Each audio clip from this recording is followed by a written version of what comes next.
Hello everybody, my name is Matthew Dobler. Welcome back to my channel, The Online Litigator. The goal of this channel is to provide us with a location where we can discuss ideas and techniques that are relevant to the practice of law online. I love the law, I love litigation, and I love technology, and I hope you do too. So let's get started. Today's tip is the granddaddy of them all. If today's tip were a scripture lesson, it would be Matthew 22:35.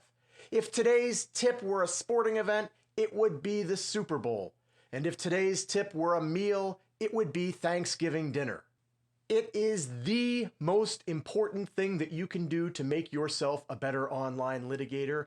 It is to look into the camera. I love this tip because it doesn't matter if you litigate civil or criminal cases, and it doesn't matter if you never find yourself in a true online courtroom, but you practice online a lot because you do a lot of online depositions. As with a lot of the tips you'll see on this channel, this one isn't specific to online litigation. If you do a Google search for improving your online presentation skills, you'll see this tip discussed there a lot as well. But the purpose of this channel is to pull together resources from other places, repackage them for a legal market, and then present it to you in a way that is specific to the law. Think about it as if you're making eye contact with the person you're talking to. We all know how important it is to make eye contact in the analog world. We've learned that lesson from our childhood etiquette classes, from our trial advocacy courses in law school, and frankly, just from our experiences in everyday life. But it remains every bit as important as we transition our practices to an online litigation environment. Eye contact is magic, and it instantly makes people trust you. It is counterintuitive in online litigation because you want to be looking at the document, the witness, or the judge. But you can't do it. You have to have Zen-like focus and keep your attention fixed on the camera at all times. So you might think, well, that's it. There's nothing more to it than that. Look at the camera. But there's far more to it than that. And in this video, we're going to discuss 3 secrets for mastering the art of looking at the camera.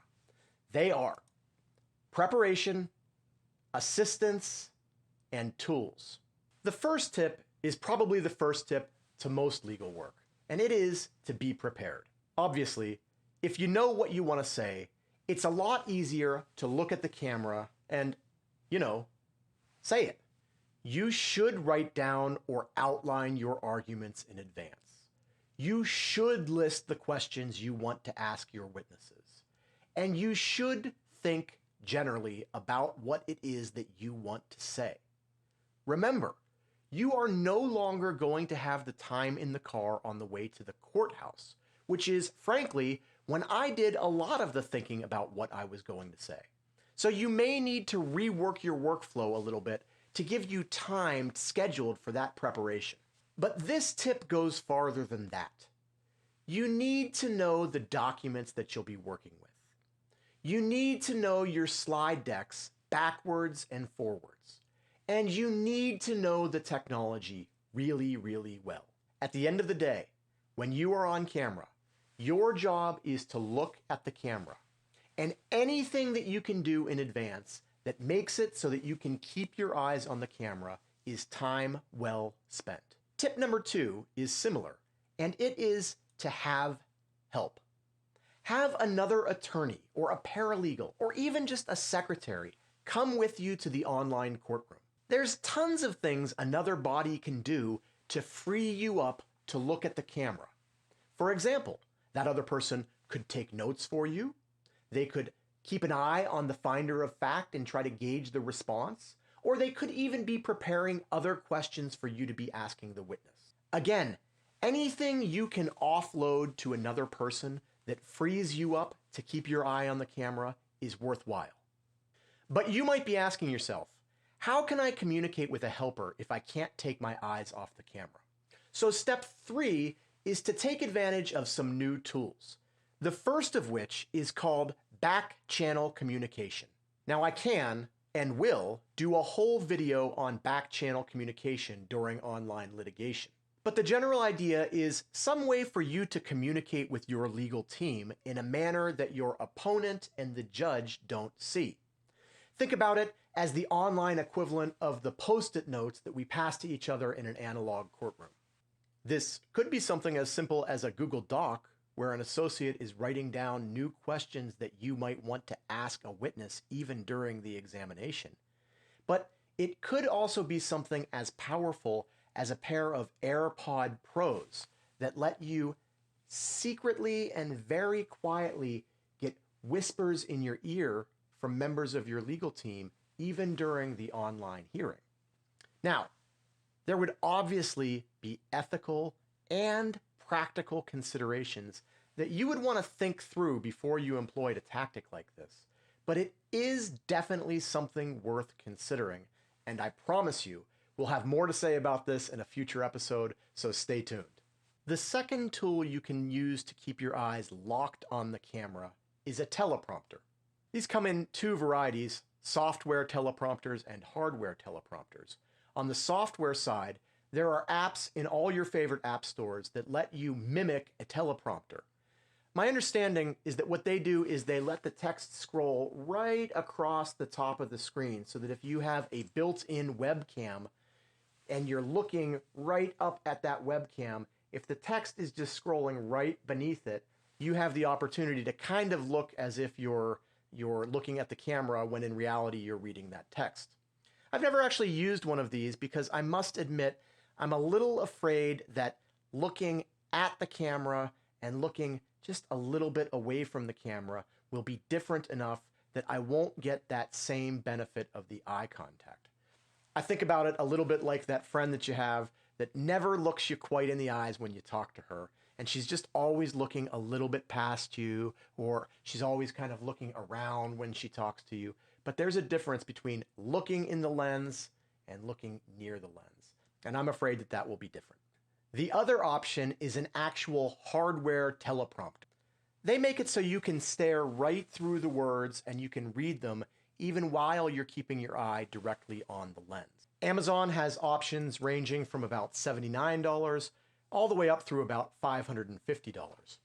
Now, I know that's not cheap. However, the litigators I've known have never been shy of spending money to get a litigative advantage, and this one could be huge. Now, I've got to be honest, I don't have a teleprompter in my studio setup, but it is on the top of my wish list. And frankly, if anybody watching does have a teleprompter in their online litigation studio, please let me know in the comments section down below because I would be really interested in hearing from you. The best tool, though, is also one of the simplest, and it is definitely something that I do have in my litigation studio. I've got this second camera set up here so that we can take a look. Here it is. It's a piece of paper taped to the wall right behind the camera.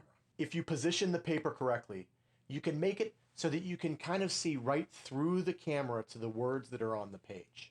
I love this plastic medical tape because it tears easily and it doesn't appear to stick to my wallpaper. So there you have it. My best tech tip is a roll of tape that you can buy from the drugstore. Before I close, let me make one point that will be a recurring theme on this channel.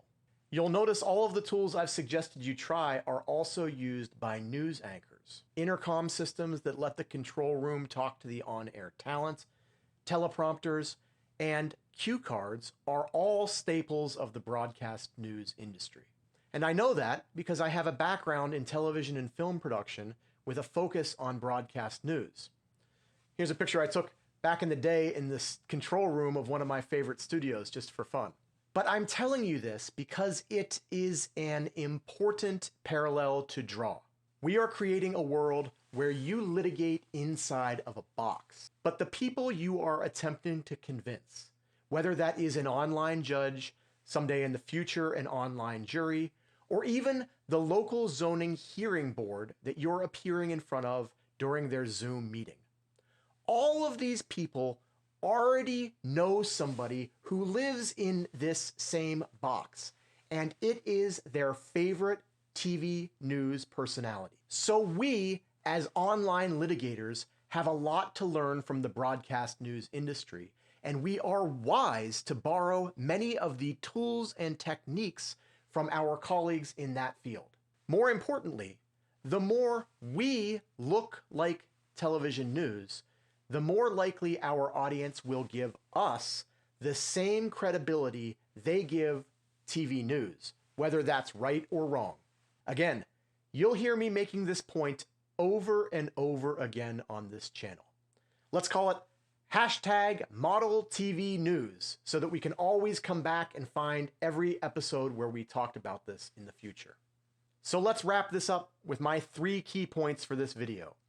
Number 1, be prepared, knowing both the content and your technology. Number 2, use your legal team to free you up and let you focus on paying attention to the camera. Number 3, investigate new technology, including teleprompters and back-channel communications, but also don't lose sight of simple solutions like taping a piece of paper to the wall. So what do you think? How do you keep your eyes on the lens?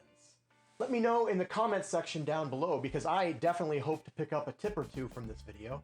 If you enjoyed the video, please click the like button.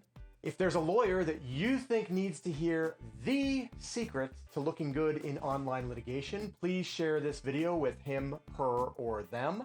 And please click the subscribe button. Every time I make one video, I realize there's 5 more that I need to do, so I know you don't want to miss anything.